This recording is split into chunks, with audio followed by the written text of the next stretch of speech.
Hey guys, it's Sam. Welcome back to my channel. So today we are going to be, as you can tell by the title, doing a first impression swatch try on of a new palette that got released recently. I did get like front of the line access, special VIP access to this palette because I've bought from Urban Decay before.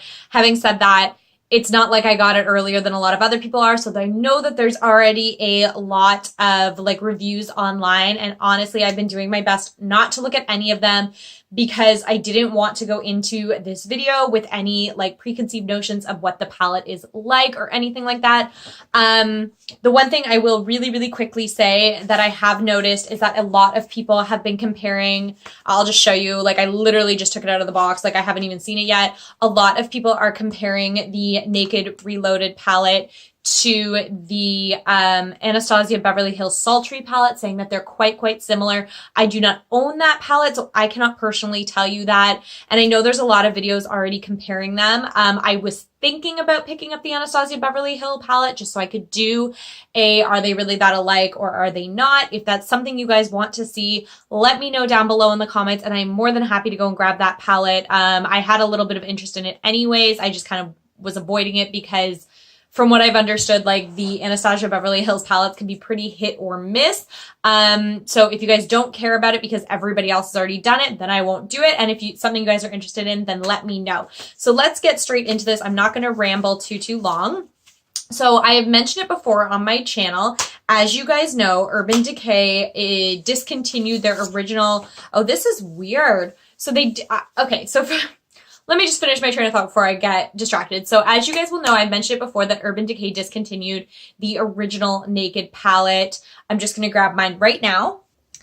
All right, so here's my original Naked palette. I love this palette. I adore it. This is what it looks like inside. I'm sure you guys have seen this 1.5 million times. I did kind of let you guys know it was happening as soon as I found out, and I did urge you to pick it up. So hopefully anybody that did want it got the opportunity to get their hands on it, because they're not making it anymore. And it was really upsetting to me and I couldn't figure out why. And then I discovered that they were making this palette. So on first impression, when I picked up this box, it felt really light and I couldn't really figure out why. And now I know. So this is what the palette looks like. I thought it was going to be a tin package, much like the Naked 2 and 3 palette are. The Naked Heat and Naked Cherry are more plasticky. This one is kind of like fabric. It's kind of like plush on top, cushiony. I do really like the design that they went with. This is supposed to be like the ultimate like nudes kind of, I believe. I don't really know. Remember getting naked for the very first time? Do it again with Naked Reloaded. Modernized must-have neutrals with a whole new edge. With 12 can't live without nudes, from soft mattes and satins to dimensional sparkles and metallic shimmer. The go-to naked shades you love just got a glow up. The Naked Revolution started with our search for the perfect desert island shades, and the journey continues with Reloaded. Okay, so first things first, I am going to show you the shade differences of the original Naked and the Naked Reloaded, because I kind of like, I haven't really looked at them side by side. I've sort of seen pictures of this palette, and I've heard some things about it, but I kind of just wanted to see. So let's get this one open first. So this is what it looks like. So you get 12 shades. And one thing that they changed that I'm really loving that they did, okay, there's already like chalky fallout all over this. So I don't know if you guys can see, like there's like an etched design in here, and some of the fallout from this one has already made it a little bit like colored in the grooves, which is fine. It's not a big deal. I'm not like that weird about palettes. So the one big difference that they made in this is they took like the 4 probably most go-to shades. So you've got like this base shade, like a transition kind of shade, a crease shade, and then a shimmer topper, and they made the pan sizes bigger. I personally have never hit pan on a palette, and that's honestly just because I have so many palettes that I'm going and hopping between them so often. But I could definitely, like, of the palettes that I go back and forth to, I do have my loved shades. So I could see why that makes sense, because like say you're going to use these colors in almost every look you do and sort of hop back and forth between the rest of them, you definitely hit pan on those first. So I really like that they made the like 4 go-to colors for every look a little bit bigger. It means that this palette is going to last quite a bit longer. So just do a quick side-by-side comparison of the old and the new. So that is the difference there. So this one is a lot more just like warm toned, I feel. This one has like the blue and the black. They skipped out on this in here, which kind of makes sense because the blue and the black, like as much as I love them, they don't totally go with this palette. Another thing that I have noticed really, really quickly, this did not come with a brush. I believe that is the first Naked palette that I have personally seen that didn't come with a brush, at least full-size one. I know my Naked 3, Naked Heat, and Naked Cherry all have a brush in them. This one does not. The packaging is also quite a bit lighter because it's not the tin or anything, but it still is like pretty secure. It's magnetized shut. So I don't mind that too much. It might be a little bit easier to travel with. I don't know how protected it would be to be, I shouldn't be knocking it like that. Probably put a dent in it. I don't know how like sturdy and safe I'd feel traveling with this because it is a fabric top as opposed to like the hard plastic or hard tin shells of the other one, but that's besides the point. So let's open this again and we're just gonna do a really quick look. And I am going to swatch them all on my arm to see how they go on my arm. And then we are also going to swatch, or not swatch them, make a look with them to see how it wears. So I'm going to stop ranting and just get straight into this. So we're going to start at this edge here and work our way this way. Now, first thing I'm noticing, I recognize none of the names. So even if there are colors in the two of them, excuse me, that are quite similar, they're obviously all new colors. I'm really hoping that they didn't change the formula too much because I love Urban Decay shadows. I love the Naked palettes. I love the Born to Run palette. I'm obsessed with their shadows, so I'm hoping that these all pay off as well. So let's get straight into this. I'm just going to go and grab like a makeup remover and we're going to get started. So the first, I'm going to do them kind of like three, how many are there? So we're going to do them three at a time because I have 3 good swatching fingers. So the first 3, oh, these are really soft. I could see that there would be a lot of kick up with this one. So that's Bribe, Barely Baked, which I'm guessing is like they're similar to one to Half Baked, and Angel Fire. So those are the first 3 right there. And we're just going to go.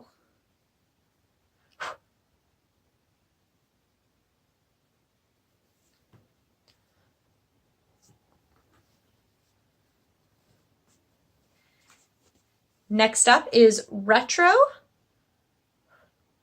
Reputation, and Burn.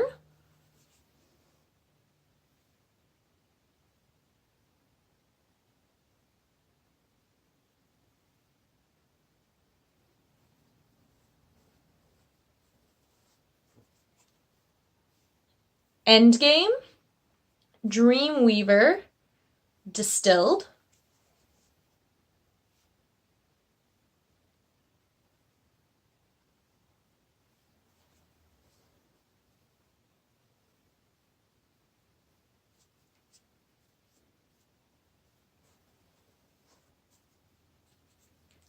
and Bucked,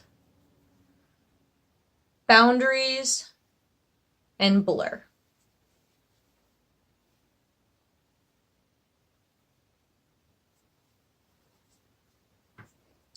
So these are the 12 colors swatched on my arm.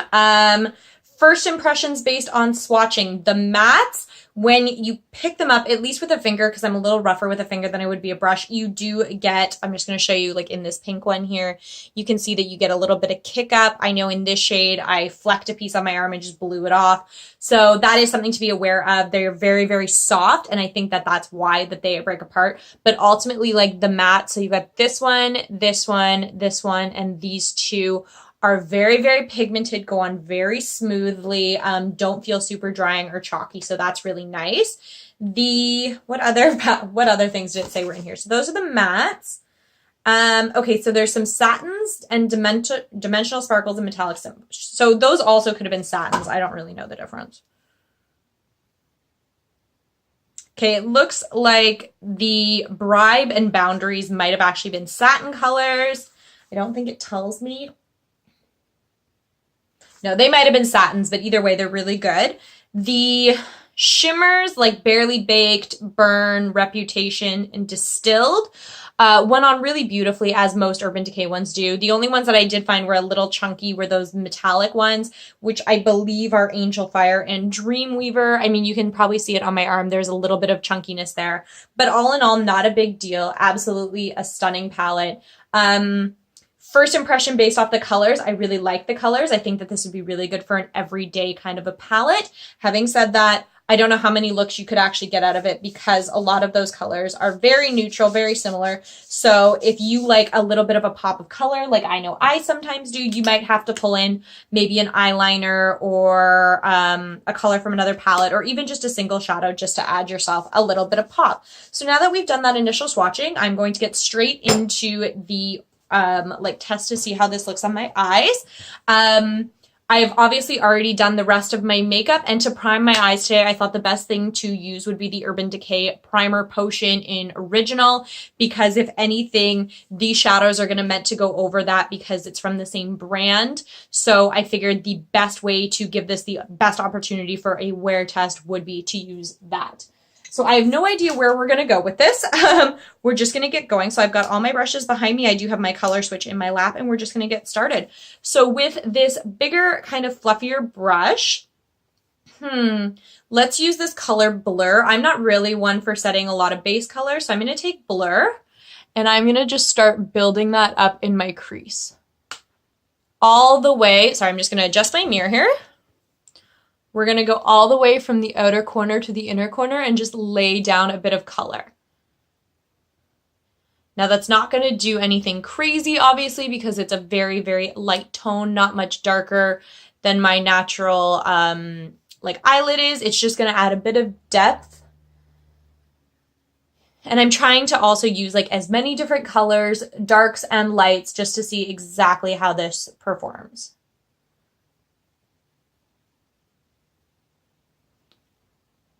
So, okay, so now we've got a base. I think that went on really, really nicely. Now we are going to deepen it up a little bit. I'm going to get a slightly smaller, flatter, fluffy brush, and I'm going to take this color Bucked and go in back into the crease with Bucked. I was about to blow on this, but that's actually like one of the worst possible things you can apparently do. So I also hit myself in the eyelid, which kind of screwed that up. So shouldn't do that. But I'm trying to avoid fallout because my face makeup's already done. So I'm going to sweep that in the crease as well. It's not going to go quite as high. I'm also not going to put it quite into the inner corner as I did the other one. And I'm going to put it a little bit more on the actual lid itself just to start building up there in the outer corner.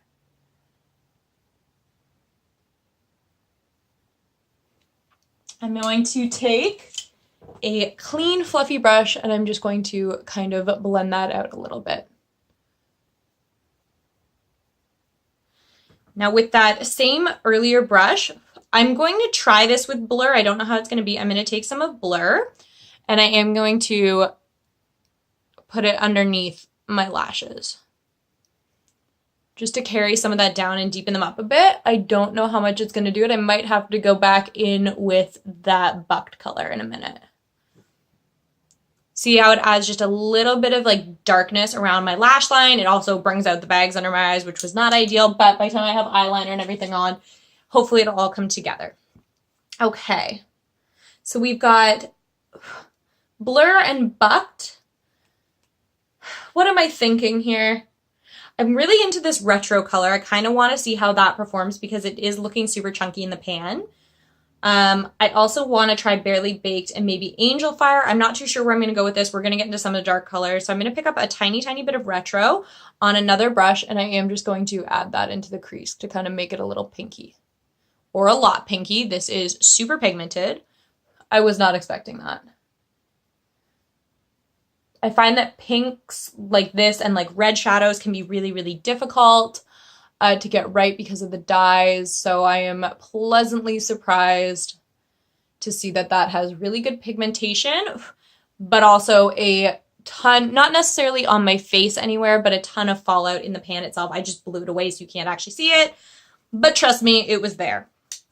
Okay, with that same brush, let's dip into, let's do Burn. I'm kind of digging that color right now, especially since we have some of that pinkiness there. So I'm going to pick up some of Burn. It's very dark on the brush, and I'm going to start to put that in the crease on the outer side. Okay, this is the first time I'm having an experience with it not blending super well outside of where I put it. Do you guys see what I mean? Like it's really built up right there, but it's not working in very, very well. constantly back to that other brush to try and blend it out.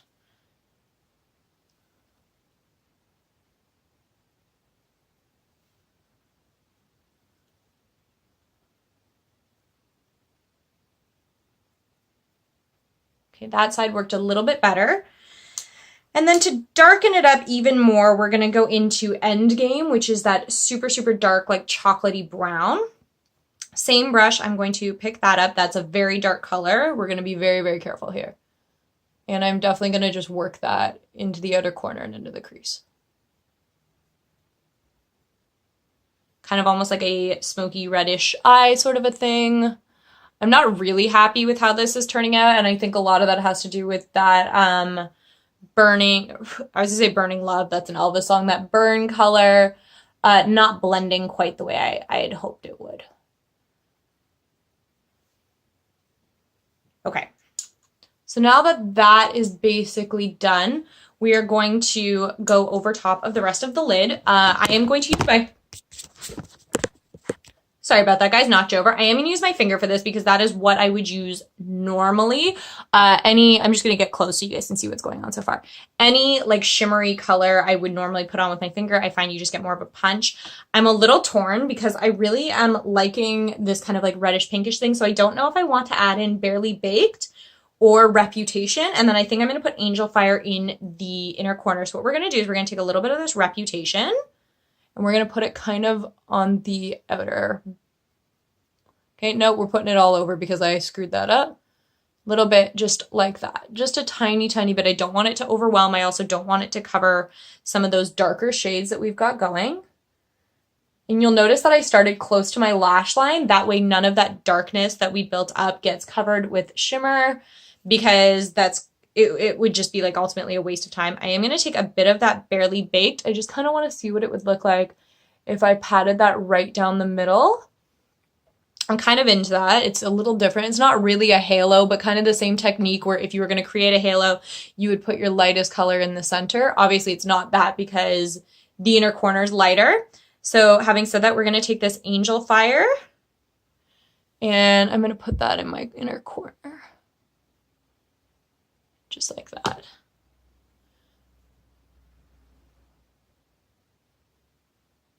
Just like that. Okay, now I feel like I do need a bit more darkness on my lower lash line. So let's go in with, okay, I'm gonna take my MAC pencil brush. How dark do I wanna go?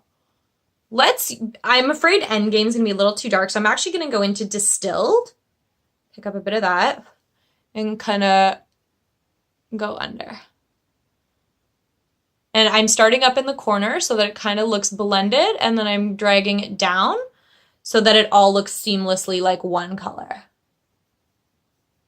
I think this is exactly what I was looking for. It's dark without being too dark. Just like that. Okay, so I'm pretty happy with how this looked. Ultimately, we used 1, 2, 3, 4, 5, 6, 7, 8, 9 out of 12 colors. I'm just going to finish this up with some eyeliner and some mascara, and then I'll come back and tell you my final thoughts on everything. Alrighty, so I am back. This is the look that we ended up creating today. As I said, I used 9 out of 12 eyeshadows, so I think that that's going to give me a pretty good idea of how I'm going to feel about the palette as a whole. Ultimately, I'm kind of torn on it, to be completely honest. Like, the colors are beautiful. I'm really into that. Unfortunately, what I did today was use a lot of pink on my eyes, as you guys can see. I do not normally do that. I normally find that when I put red on my eyes for whatever reason, it really brings out my under eye circles and my bags and makes my eyes look almost kind of bloodshot, which is kind of weird. I am really happy with the look I created today. Some of the colors, as you guys saw, were super easy to work with, super blendable, went on really smooth and evened out really smooth. Others I had to work with a little bit more. Would this have been different if I'd used clean brushes? Possibly, I don't really know. Ultimately, do I like the palette? Yes, I do. Will I use the palette? Yes, I will. Will I keep the palette? Yes, I will. I think it's a really, really good option if you're looking for some neutral colors. These are very, very warm shades in my opinion. So if you're more of a cool tone person, maybe stay away from this. Maybe try out the Naked 2 or the Naked 3. feel like I remember, I have the Naked 3, I just don't want to pull it out, but I feel like they're more cool tone colors. A couple colors to watch out for. This retro color, so this really bright pink, is really, really like, it's not chalky, but it flakes quite a bit in the pan. So just be wary of that. Once it goes on though, it is very, very pigmented. And I would recommend that if you're going to use any of the shimmers and metallics, you probably do it the way I did, or I could imagine colors like Angel Fire and Dreamweaver being really, really difficult to get to stick, to be completely honest. But ultimately, I'm really, really into this palette. I don't know if I trust it for travel because it does feel, I don't want to say flimsy. It still feels like very nice quality, just obviously quite a bit thinner and less sturdy than the original. I will put a link to this palette. I can't remember how much I paid for it. I feel... See, the two numbers sticking out of my head are like $58 and $65, but I can't ultimately remember, so I will put it down below. Like I said, if you guys want to see me compare this to the Anastasia Beverly Hills Sultry palette, also let me know that. I would happy to do so. If you guys got this palette and agree with anything I'm saying, disagree with anything I'm saying, let me know down below.